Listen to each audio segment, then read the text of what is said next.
technologies of passive systems and active systems in different countries. This session has two speakers, and I'm the moderator.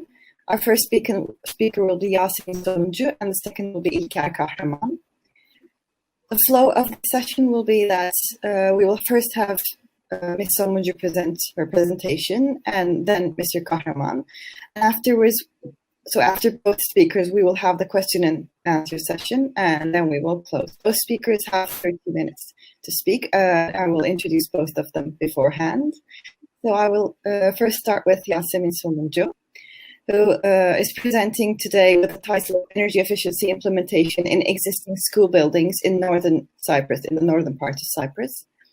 Yasemin Somuncu is a key expert on energy efficiency buildings and districts. She graduated from the Middle East Technical University Faculty of Architecture, and after her graduation, she developed many projects and built most of them from small to large-scale complexes in area architecture.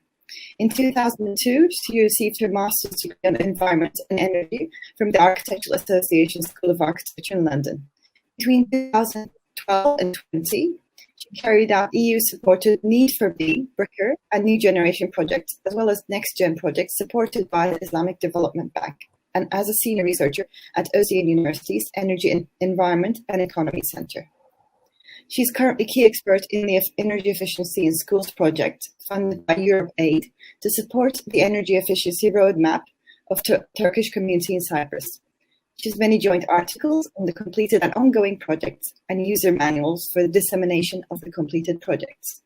She is a founding member of the Clean Energy Foundation and Slow Food Association, Borat member at CEPEV, Zero Energy and Passive House Association, advisory board member at TWR Platform, Turkish Women's Platform on Renewable and Energy, member at EODER, Enerji Verimleyen Yöneticileri Derneği, and member at All Kids Are Ours, Bütün Çocuklar Bizim Association. So, Ms. Somuncu, I would like to invite you to begin your presentation, and you have 30 minutes. Thank you. Thank you so much. Energy efficiency is a relatively new concept in the Turkish Cypriot community. An energy efficiency strategic document has recently been adopted in 2016, which highlights the main actions to be undertaken in order to tackle energy efficiency at all levels. One of these actions concerns energy efficiency in buildings, as there is little consideration for energy efficiency in buildings, in particular in schools. The ongoing EU-funded project, Technical Assistance for the Implementation of an Energy Efficiency Program in Schools, has aimed to demonstrate models on how energy efficiency could be implemented in existing buildings and serve as pilots for newer buildings, as well as raising awareness in general. If we have a close look at the island of Cyprus, we have 4 different climatic zones.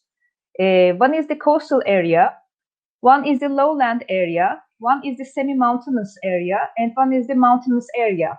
And the school buildings which have been selected by the Ministry of Education for our project have been located in 2 climatic zones, which are at the coastal area and which are at the lowland area.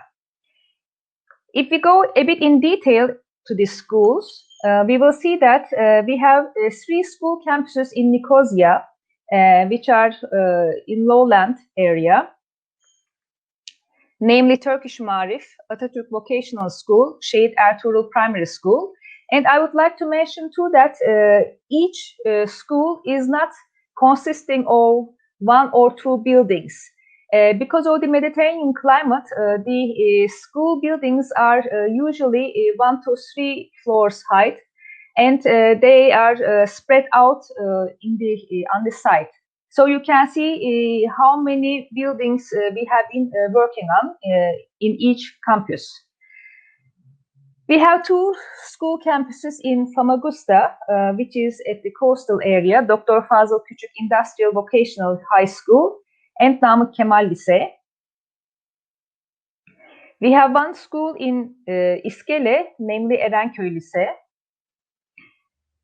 We have 2 schools in Morphu at the coastal area again, Kurtuluş Lise and Özgürlük Primary School, namely.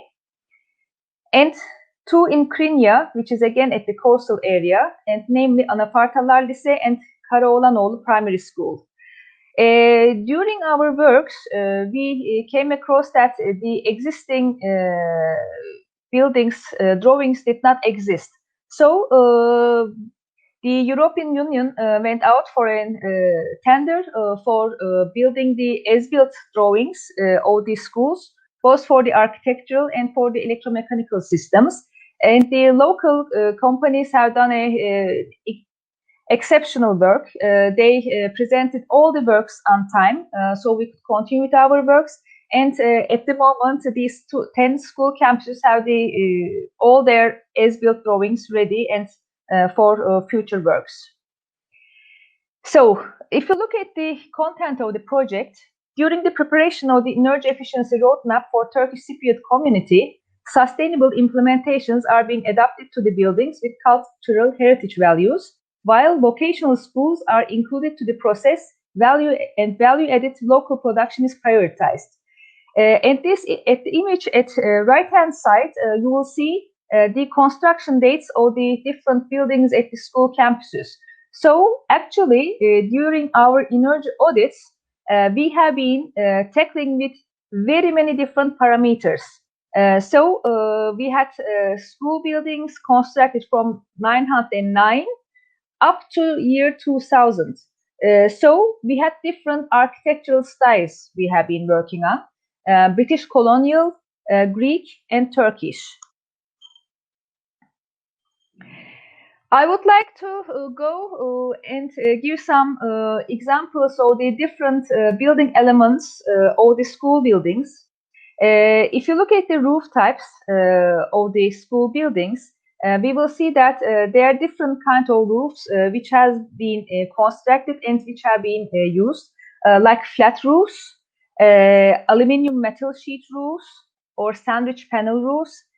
These roofs were specially used at the sports halls, and tiles. Tiles have been mainly used in the previously constructed buildings, like more at the British colonial style of the schools. If you look at the wall types, again, there are different wall treatments and wall facades. In terms of construction, local Cyprus stone has been used. Brick has been used, pressed brick has been used at the facade, both in terms of construction and in terms of facade treatment. Normal brick has been used, and plaster and paint has been applied at the schools. Very interestingly, this project is going on for a time now, and although we have been suggesting the school directors to use lighter colors for the exterior walls in order not to absorb the excess sun radiation, interestingly, in almost all the schools, painting is renewed, darker colors are being preferred. So this is an issue which has to be tackled in terms of awareness. When we look at the windows and the door types at the school buildings, we again see that very different building window and door materials have been used. At the older constructed buildings, wood has been used, and they are in good condition as long as maintenance is there and awareness is there. There are metal window frames, aluminium window frames, and PVC window frames. Most of the glass are single glazed, and at some places there are double glazed windows used. Yet the thickness of the frames of these window systems are very slim, so they don't, of course, answer our expectations in terms of energy efficiency. And looking to the buildings which have cultural heritage value, interestingly, the school directors in time have preferred to get rid of the existing original wooden doors and windows, and they have been replacing these doors and windows with aluminium or PVC windows and frames. This, of course, a management issue. It should be tackled on a higher level, and all these different interventions should be done in a different hierarchical way. During our meetings, we have come to a consensus with the Ministry of Education, with the Ministry of Energy, and with the representatives of EU that the building elements which really have cultural heritage value should be redesigned and reshaped. And it has been agreed that at Dr. Fazıl Küçük Vocational School, these doors and windows are going to be reproduced in the original lines, but with energy efficient features. So this is going to be a very big step taken by the Turkish Cypriot community. There are some very interesting solar shading elements in the buildings. We see these elements especially in the buildings which were designed and developed by the Greek architects and the engineers. We have both vertical fins and we have horizontal solar shades. The vertical fins start from all the way from the ground, go up to the roof, and the horizontal solar shades either are sticking out of the facade, of course, with a certain calculated distance, or they are completely covered, and they have a small vertical thickness also, according to the angle of the solar radiation, which should come in, which should be received at winter time, and which should be avoided at the summertime. Most of the buildings have porticos at the facades, which gets most sunlight. And again, the treatment of these porticos in the buildings change according to the style and the year they were constructed in. So we see at the more colonial buildings, we have the timber roof truss, and then it is covered with wood panels. And then with more recent buildings which have been constructed in 60s, 70s, we have the reinforced concrete porticos and columns. And in the more recent buildings which have been constructed after 1990s, we again see the features of the porticos, but with more eclectic architectural features. About the lighting used at the buildings, classrooms are not equipped with blackboard lighting. Therefore, the illumination on the surface of the blackboard is very low, sometimes measured below 160 lux. There is no intelligent or dimming control for lights in the offices and corridors. They are operated individually on each office, classroom, and corridor. So this was actually the case for each and every school building we visited. So it was a general comment we made for all the buildings. Generally in schools, the air conditioning units are used both for heating and cooling. This is the main mechanical system used. But as I had mentioned before,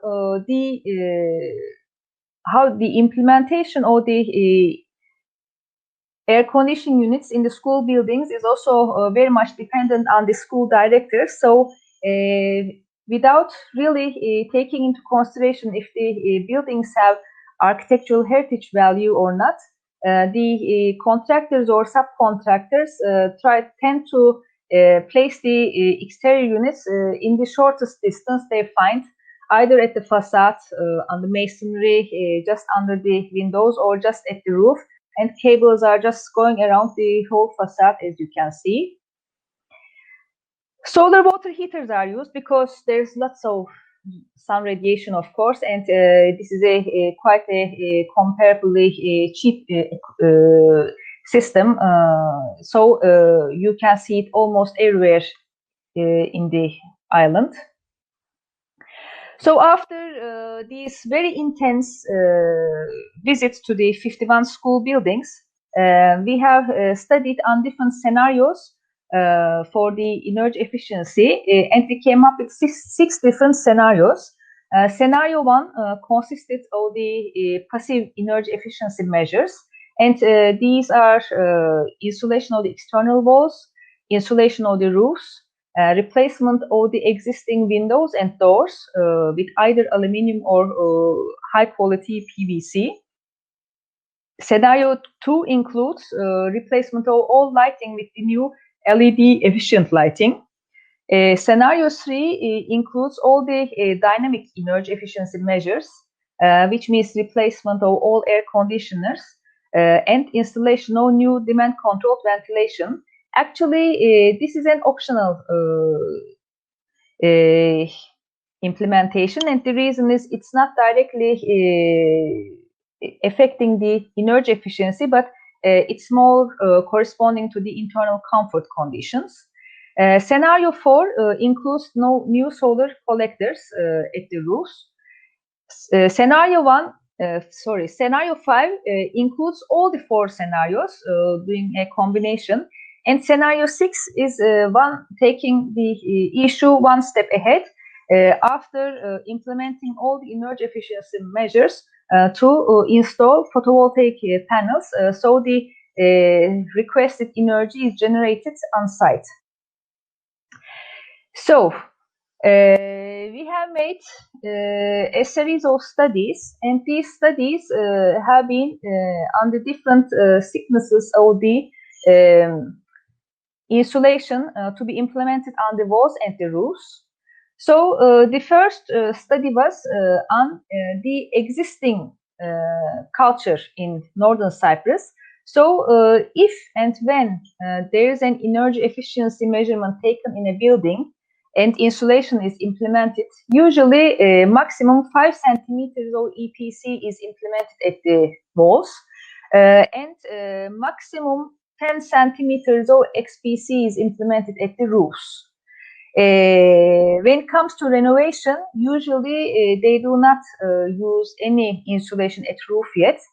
So this is an issue which has to be also tackled in terms of awareness in the near future in northern Cyprus. So the team proposed a much more robust implementation measurement, and we suggested 10 centimeters of EPC and 16 centimeters of XPC at the roof. And here you can see at the very low red line the total savings if only the envelope renovation is done, and if all the scenarios I have before explained are implemented. After long discussions, the council requested the team to work on 8 centimeters of EPC and 12 centimeters of XPC, and I will now explain the reason. So actually, we took one of the school campuses in Nicosia and studied each and every wall, each and every roof, each and every window, and each and every floor. And as I had mentioned previously, within one campus even, we have different wall constructions and types, and different wall materials used. We have different roofs, if it's a sports hall different, if it's a classroom different, and we have different windows, if it's metal or if it's aluminum or PVC, and the floors are almost the same everywhere. They are mosaic covered floors. So at the first column, you see the actual U values of each and every building element. And at the second column, you see the proposed U values by the team. The third column indicates how much improvement we get when and if we implement the energy efficiency measures according to the U values we have proposed. And at the right column, you see the near zero energy building directive used by the Greek Cypriot community. So it was at the end it was agreed that for the walls we would use 0.36 watt square meter Kelvin U value. For the roofs, we would use 0.26 watt square meter Kelvin. For the windows, we would use 2.2 watt square meter Kelvin. And for the doors, we would use 2.2 watt square meter Kelvin. So, adding to the previously shown energy efficiency scenario, here I added the thickness of the insulation, which was accepted, and the U value for the windows and doors, which was accepted. At the moment, we are working on scenario 1 and on scenario 2. So, at the first hand, it is decided that all the energy efficiency measurements for the walls, roofs, and the windows, doors will take place. This is the whole envelope, and the lighting is going to be replaced because of the return of investment which has been achieved. And also, due to the COVID-19 pandemic, the European Union is, of course, making some alterations on the programs, and now it is becoming very important to boost the local economy and use as much as possible local materials on site and within the region or the country. But of course, in the case of Cyprus, things can become a bit more complicated. So this needs a bit more refining, and some more thought should be given on. And after all these suggestions have been approved, we started working on the principal facade details for each and every building, because the materials used are different, the construction styles are different. I would like to show 2 slides on different implementation proposals we have suggested, so you can make a comparison. So at left side, we see a building which has been constructed after the 60s. So here we are implementing the insulation to the exterior of the building. Air tightness is, of course, continuous. And at the right side, we see a colonial building which has been built with around 909 lines. And there are important facade treatments made by masonry works. So in order to preserve these facade treatments, we suggested to implement 5 centimeters of XPS at the interior. This time it is not EPS and it is XPS. Why? Because these are school buildings, students are young and they are quite active. And in order to protect the insulation at the wall, we selected a much stronger insulation, a bit slimmer due to the pricing. And this is also an interesting implementation I would like to share with you. These are the previously shown vertical fins and horizontal solar shades. As you see, these are made of concrete, so they are part of the building construction. They are not separate.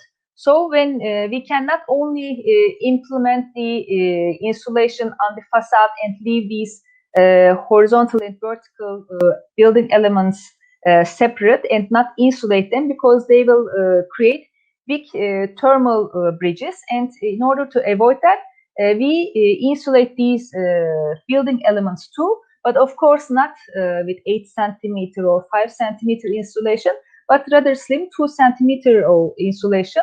And this also protects the building structure as total and the from rain and all kinds of corrosion and other exterior factors. And this is our team.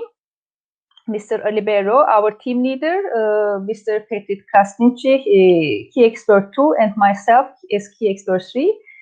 We have been working at this project, and we hope to complete it within the coming few months, and the constructions will start. And thank you so much, and I'm ready to answer any of your questions.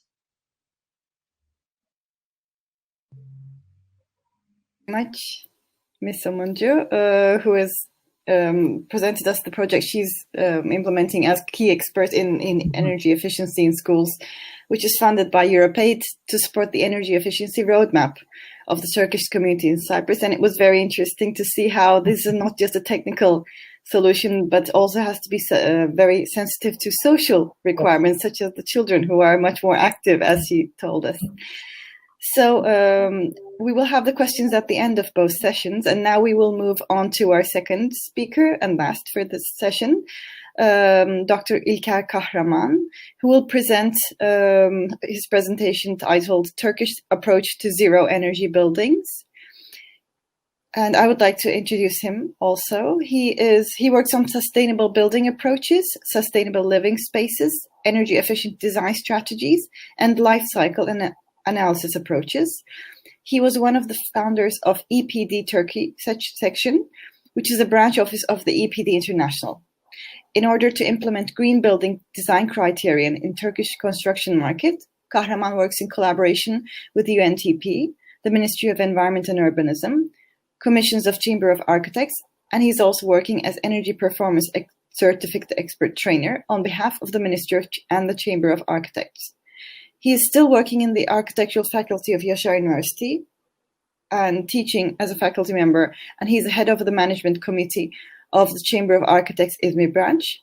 So I'd like to invite Dr. İlker Kahraman to present his session for 30 minutes. Thank you. And thanks, Banu Hanım. And thanks for the presentation, Yasemin Hanım. I hope you can hear me.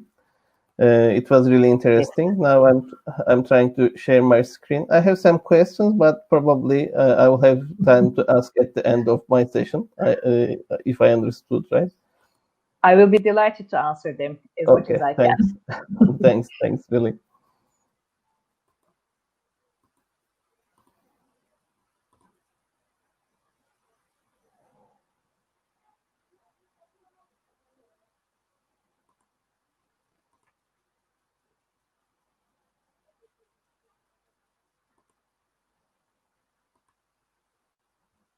I'm not pretty sure if you can see the issue. Yes, we can see, but if you can also put the sharing mode, yes. Slide share mode. Okay.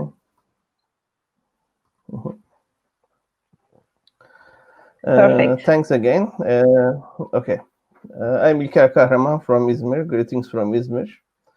The content of the presentation, my presentation is I will talk about increasing energy demand in the world, energy demand of building sector in the world, energy usage in Turkey, distribution of heating systems used in Turkish building stock, fuel type used for heating in buildings in Turkey, energy consumption of different building types according to BEP-TR2, barriers for NZEP targets, a project proposal for achieving NZEP in Turkey.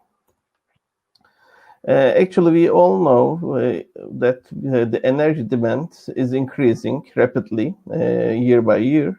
And we all know that building sector accounts for the largest share of the total final energy consumption, approximately 40%.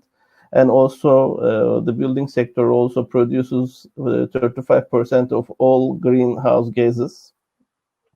And so the building sector is a guilty one.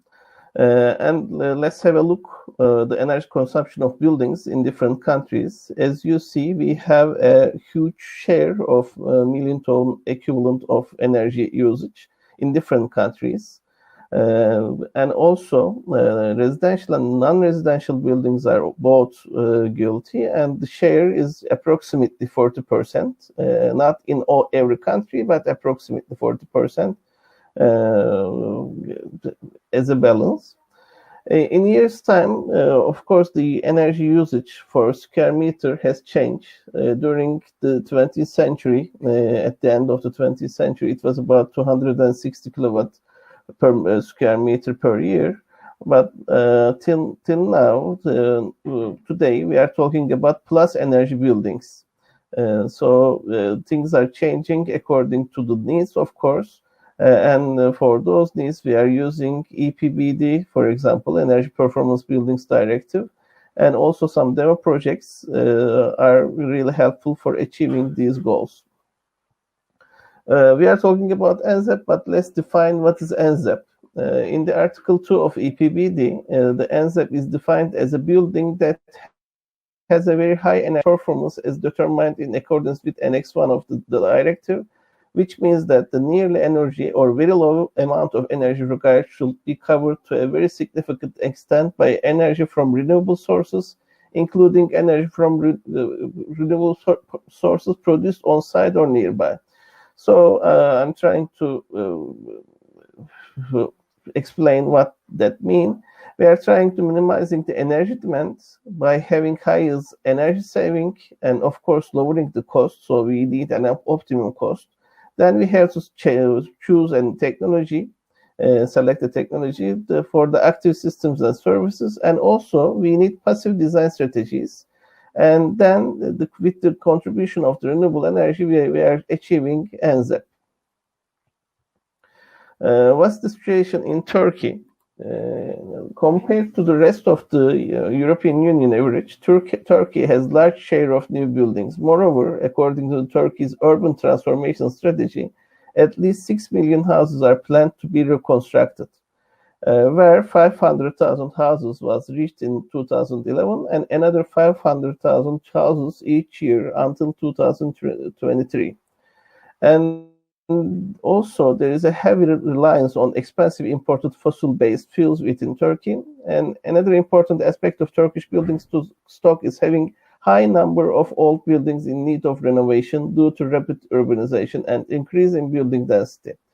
Currently, 40% of all energy consumed in Turkey is used in buildings, and Turkey has total CO2 emissions of 382 million tons based on Turkish Statistical Institute statistics.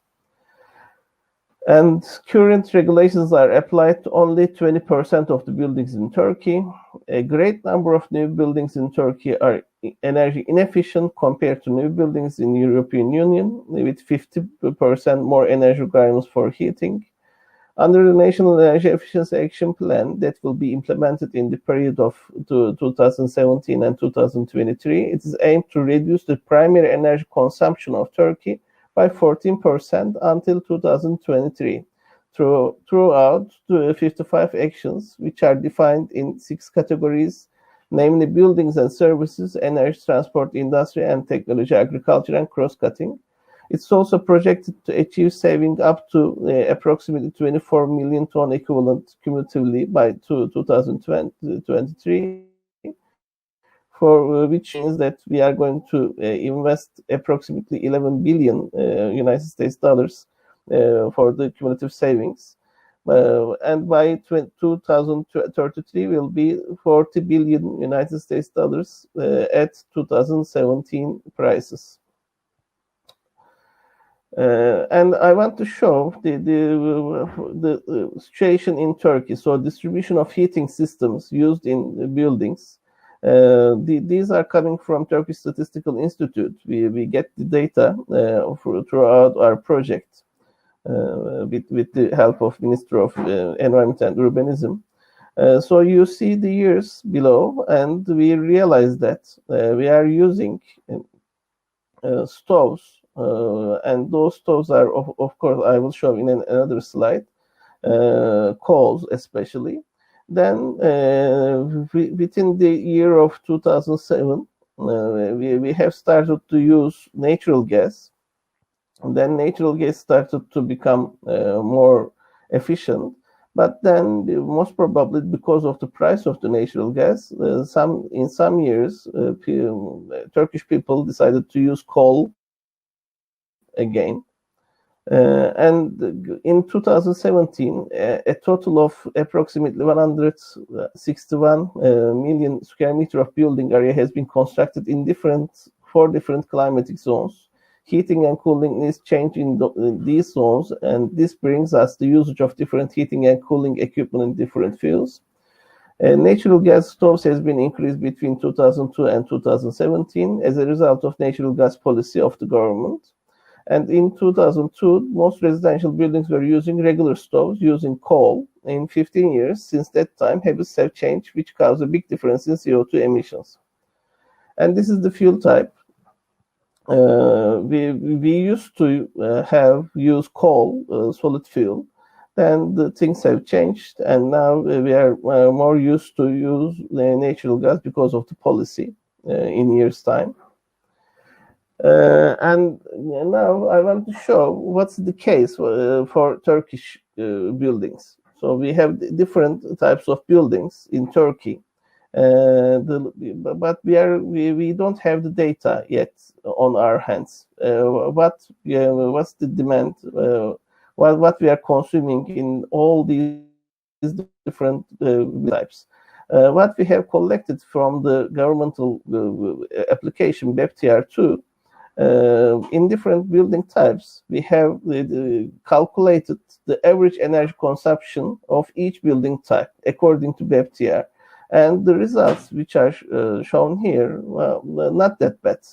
For the apartment building stock, for example, the square meter, 156 kilowatts hours per square meter per year is not a bad case for an apartment building, but we try to understand what we can do to decrease this amount. Of course, we have barriers for NZEP targets. Most important barrier for public building sector is budgeting NZEP projects because we have high initial costs. Like in any other countries, public authorities in Turkey on the national, regional, and local level are in a precarious financial situation and have to reduce their budgets, of course. Support funds available are limited due to the financial crisis and debt limits. In addition, it can further be expected that these funds will continue to be under-financed regarding the financial needs. Low level of information awareness and some cases lack of technical administrative advice concerning economic benefits and benefit regarding comfort by the stakeholder institutions. According to public procurement law, the evaluation of the public buildings procurement is done according to the low initial construction cost other than life cycle cost of the building, which is then the initial cost is more important for the people. We have some administrative barriers, complex and complicated administrative procedures for undertaking refurbishment measures for applying the support, lack of understanding on NZEP among decision makers, economic and financial barriers, complicated procedure for the provision of evidence of achieved energy saving, long payback time, which is a very big issue, limited access to loans by municipalities, complicated procedures in permits and renewable energy on site. And we have technical barriers, very low number of example-based practices, lack of know-how and experience among local utilities, low standards of construction companies, insufficient know-how and experience in energy-efficient technologies among local facilitators and experts, lack of knowledge and the construction workers. Now, I want to show where we are and what we can do by the help of a benchmark. This is a benchmark rate. This slide shows the benchmark rates of the energy performance of NZEP for different European Union countries projecting the 2020 prices and technologies. So in Mediterranean region, offices usually use as a primary energy use 80 to 90 kilowatt hours per square meter. And this is on-site energy is 60. Net primary energy use is 20 to 30 kilowatt hours per square meter. What we have done is we have tried to, as you know, we have 4 climatic zones in Turkey. In fact, we are trying to change that. We already decided to have 5 climatic zones, but it is not published yet, so we assume it as a 4 climatic zone. But what about the European level? Which countries are the best case scenarios for each climatic zones? We worked on it, and we had an agenda where to go, how to go. And my firm was a part of a project supported by GIZ and the Ministry of Urbanism and Environment. I will show some details from the project, but I can't show every detail of the project because Ministry of Urbanism and Environment has not published the results yet. First, let's start with the U values according to Turkish standard 8025. This is the only standard which we have according to the climatic zones, 4 different zones, and the U values on walls, U values on roofs, slabs, and windows, which we have here. And we have prepared different scenarios for different U values at each level. We did this for different building types and for different climatic zones. So for each building type, we had different U value offers in different climatic zones.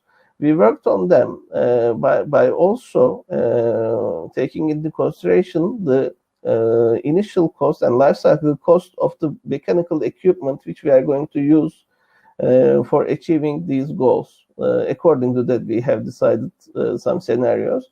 And these, I'm showing the scenarios which we achieved for 4 scenarios you are seeing right now on the screen for Izmir, Zone 1. And then according to those four scenarios, we have simulated them. And what we are achieving at the end, energy consumption according to total heated and cooled areas. And we have collected the data by just applying these scenarios in a regular building type, which we are taking from the Turkish Institution of Statistics. So we just try to understand which scenario is the best and where we can go from here. Here you are seeing the Zone 1 scenarios from Izmir. And you are seeing also what we have achieved according to the heating and cooling needs and the energy consumption according to total heated and cooled areas. This is for Izmir, as I said. This is for Istanbul. So we did it for every climatic zones. We took Izmir, Istanbul, Ankara, and Erzurum as case studies. And we prepared all these scenarios. This is the scenario for Ankara region. And the U values, you see, every U value differs from each other when it comes to the different climatic zone. And according to the calculations, what we are going to achieve, what we achieved at the end, energy consumption according to total heated and cooled areas, we try to understand the difference in these scenarios. This is the Erzurum case. And we got an heating need change according to climate zones, this diagram. And we had, of course, different scenarios here. And because of heating change, Erzurum is the first one, which really needs a heating in that we need heating in that city. And when it comes to the cooling, of course, Izmir has a priority. And this is the diagram for cooling need change according to climatic zones and according to the scenarios. And as a result, the U value suggested for scenario 4 have only just 2 or 3% of effect on net energy reduction compared to other scenarios. For this reason, it will be more appropriate to use U values given for scenario 3 in the NZEP study according to reduction in the energy need of the additional costs can be made. With the help of this study, including life cycle costs of different building types, we have offered an energy consumption limit for each climate zone for every 5-year period. So this was our offer. What we have offered is, okay, we realize that these U values are very helpful for the reduction, decreasing the energy demand.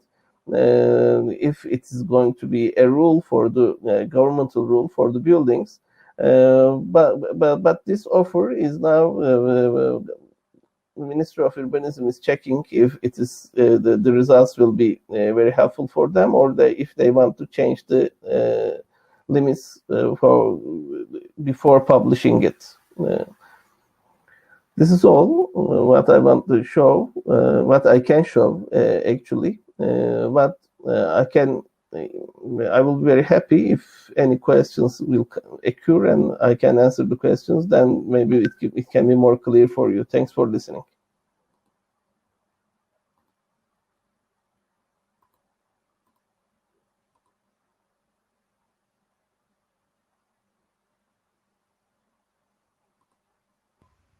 Interested in learning about southeastern Turkey because I was part of the team who implemented the first energy efficient restoration project in Turkey, which was in southeast Turkey in Mardin, and that was completed just exactly 1 year ago.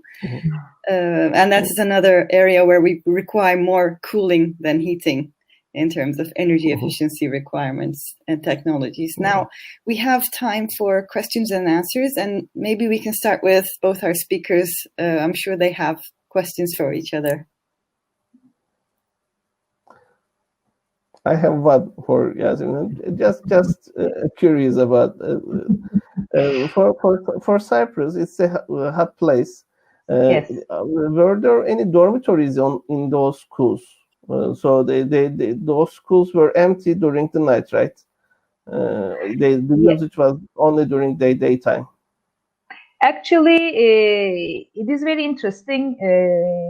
The building's functions have been changing by time. As I was explaining in my presentation, the school management has the authority to change and convert what they would like to do. And for example, in Namık Kemal Lise in Famagusta, that is a 3-story building, and it was constructed in 1944.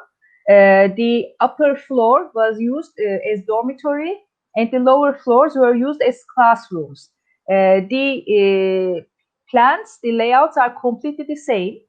And what they did was, again, in every floor they have a portico, but in the previous original design, when the building was constructed in 1944, they had iron frames and single glazing, which could open and close for night cooling also. But of course, I believe 5-6 years ago, they have taken out all these windows, and they have placed aluminium double glazed sliding windows. So these frames have lost their natural ventilation capacity. And I did not show all the photos, but at the stair hall also, they have actually literally taken the look of the the horizontal fins, but they don't move. They are stable. So it looks like it is natural ventilation units, but it is not. This is something like, I mean, unfortunately, you were explaining too, the problem we have here is very much the information flow. Either people keep the information for themselves, they want to be number one, and no one should know what they know, or somehow there's a huge interruption. This may be natural disaster, replacement of people, anything, and then all the knowledge, all the experience gained for that certain climatic zone, that place disappears if you haven't written it down. Then people just look, but they don't know all the know-how, all the engineering, all the calculation behind it. That's a big problem.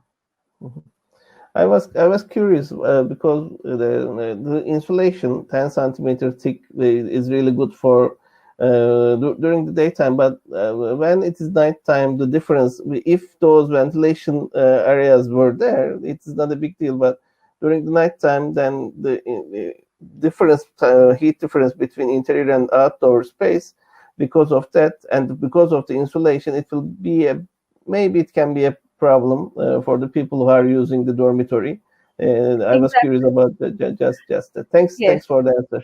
By the way, at the moment there is no dormitory left. The camps are fully used for as classes, and then they have sports facilities, and some of them have auditorium, and some of them do not have. So it's pretty straightforward in terms of function, quite clear.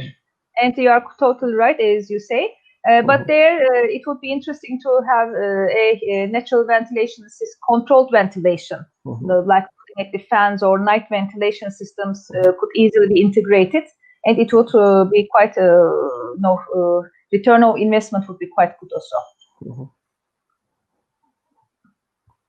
Thanks, Yasemin. Thank you. I have one question to İlker Hoca before we start from our spectators. So thank you for your hard work for building up the near zero energy building standards and zero energy building standards in Turkey. And as you are directly involved with the works, can you give a good news to us? When are we going to have these standards in Turkey? When it's going to be regulations? And I think you have to ask to Murat Bayram this question. He can answer that question because they are working on the results right now. Exactly. Maybe they are going to change the results. What we try to achieve is, of course, thinking about the cost first. So we try to show them the initial cost is okay, but what about life cycle cost if you are using it? And by just applying initial cost, also the results for the life cycle cost, what they are going to achieve at the end. They are taking BEPTR results. For example, for a new building, you have to have C at least.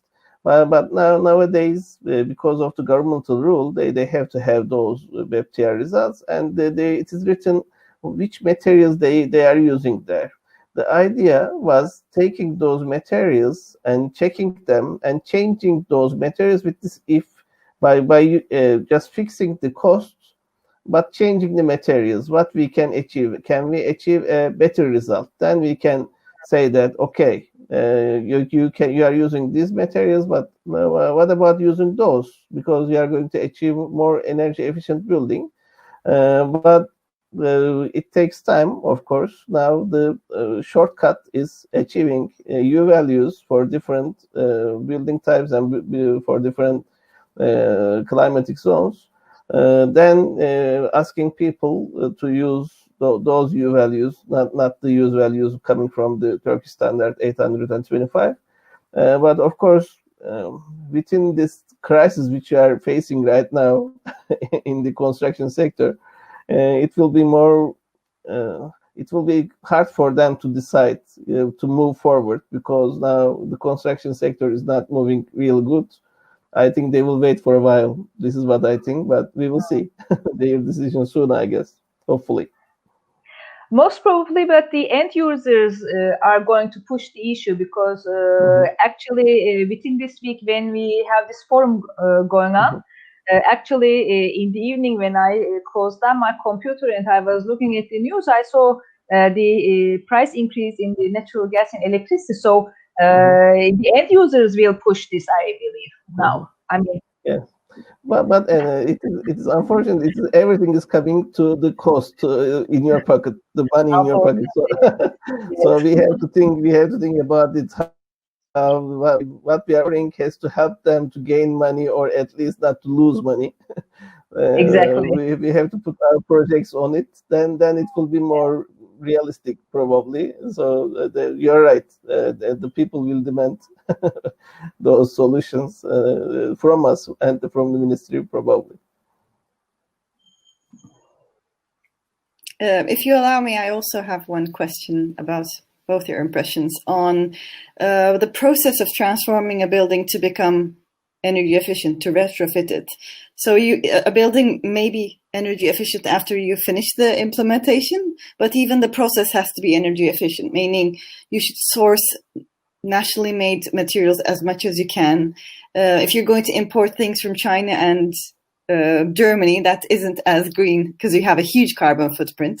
So what are your impressions about these materials being produced in within, for example, Turkey? Do we have enough production for such energy efficiency retrofitting materials, or how is the industry looking in this sense? Yes, İlker Hoca, please. I just offered this because in the EPD Turkey we also faced this question. Embodied energy is a big deal, actually. Embodied energy of the materials which we are using at the construction site. But we are not taking it in as a problem up to now. And I'm asking these questions to the European Union also. But the answer which I'm getting from them is really funny. They are saying that we are not there yet. So I think we need time, especially the construction sector needs time for this. But of course, the construction material sector producers in Turkey is really very powerful. And what we are having here, and they are clever according to me.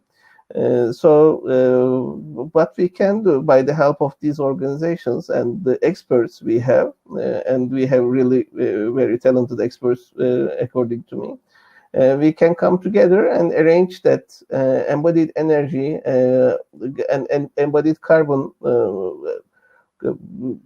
lists for people who are using them. And of course, if you are talking about life cycle assessment methodology, then you have to consider everything, if it is coming from China, etc., etc. Now we are talking about it. We are trying to apply it, especially the Esbutos, lead RAM, etc. They are offering all these by different approach. But just thanks for the question, Manu. It shows that we are now discussing this, which is really important according to me, because 2 years ago, I asked a question to the European Union in a conference. I asked the question to the right person who was in charge of those, and he said, we are not there yet. So I think we are coming to there, to that end. And thanks for the question for that reason. Yasemin, if you want to add something to it. Actually, last week, Ursula von der Leyen had a great speech. She talked about next generation EU. She presented this new era, new time as next generation EU and what next generation EU will do. And she declared that Europe is going to be the first continent, first carbon neutral continent in 2050. So last week, the start has been given on the highest level. And in her speech, she gave very much detail about the budget and what kind of actions were going to be taken. So the terminology is there. And also when we were organizing for this forum, when we were inviting speakers, our guests, we were discussing with them, and they were saying, Yasemin, yes, we would like to speak about zero energy buildings, zero energy buildings, but we would like to talk about carbon neutral regulations too, which we of course welcome. So now the terminology is at the our level. It is being discussed. It's in the academy now. It will come to the regulations. And how I would like to bind this is, with Banu's question is, very interestingly, in a school renovation project again, I came across a very interesting issue. We were discussing placing the frames, window frames, on the insulation, not on the wall, in order to avoid all the thermal bridges. And then we were discussing, is this possible or not? And interestingly, they told me that all these details are being manufactured in Turkey, and they are put in trucks, and they go to Germany. I said, this is crazy, because we have the production in Turkey, but we do not have the know-how to implement it in our construction sites. And then yesterday, again, there was a very interesting speech from Pakistan. Modulus Tech was, they were presenting their products, their modular near zero energy building products. And they said that the windows were coming from Turkey. So, in fact, I believe our problem is we cannot gather the information as quick as possible. It's a big country, huge industry. Many things are going on, but we are not aware that it's going within our country. Once we know this, as Banu says, we will be able to achieve also carbon neutral buildings in the near future. Where I see the problem is at the moment it is in very, very fine detailing. When I say very fine detailing, what I mean the air tightness of the building. Okay, we have the systems, we have the units, but when we are bringing those units and systems together, when we are binding them, we need these very fine tapes, bands, which I did not come across in Turkey yet. But this is the next step we should be going after and finding who can do it in Turkey, because we have the capacity. The only thing is to transfer the knowledge. Mm-hmm. The ball is at our side, it seems. Thank you. Maybe, hopefully, this forum will be a way to find these networks and establish them. Hopefully. We don't have any external questions. I'm wondering if you have any other questions to each other. Thank you so much. Thanks, okay. So before I close, if you have any last remarks or wishes, I'd like to ask for your last sentences. Yasemin first, maybe. Actually, I am quite honored to be at this session together with İlker Hoca and Banu Hoca, because in fact we are complementing each other in many ways. As Banu Hoja was not a speaker, but she was a moderator. She could, of course, give very much detail of the project they have performed in Mardin. But that's a project which has really excited me a lot, because it is very, very important to make people aware that energy efficiency, zero energy buildings, passive buildings do not mean that we have to destroy the past. Renovation, retrofitting is very important. At the moment, we have a kind of misunderstanding in Turkey about urban regeneration, urban renovation, and somehow, okay, it's correct, because of the earthquake possibility, we have to improve our building quality. But this does not mean that we have to destroy all the past buildings.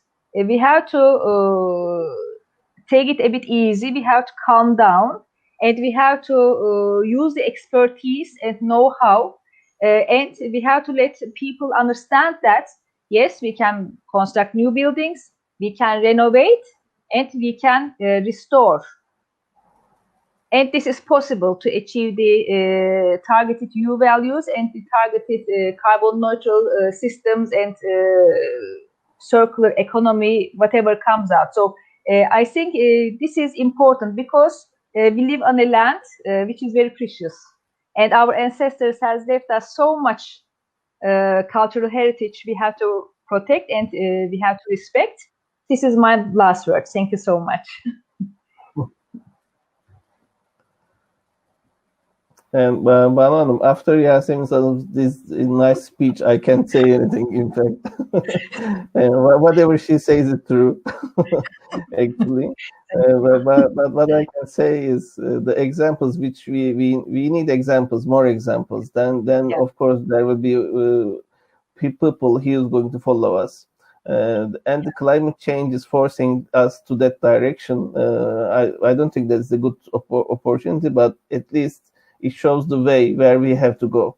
So we have to work on it more harder, and with a nice collaboration. And as a part of the Chamber of Architects Union in Izmir, as a head of it, we are trying to achieve those goals with the help of the municipality here. And we need help. So we can discuss and try to find new ways for applying this thinking, maybe this new way, new approach, because we have the people who is working in that field, and we have the companies who are producing all these, and it is really interesting. I knew firms who are producing very interesting solutions, and they're also selling all of it to Europe. heat exchange the devices, etc. So maybe we have to come together more oftenly and talk all these and try to force people to achieve these goals. Thanks for calling me, and I'm really honored to be here with you too. And that's all from my part. Thanks a lot. Thank you. I'd like to thank you both, Yasemin Somuncu and İlker Kahraman, for sharing both your knowledge and expertise, because it requires both in this field, with us today so generously. And with this, I will close this particular session, but just a reminder that we have many sessions continuing throughout Zero Build Forum 2020 today, and these are all announced on the website, so you can follow them from the website. Thank you once more, and hope to see you in the other sessions. Okay. Thank you so much. Thank you. Bye-bye.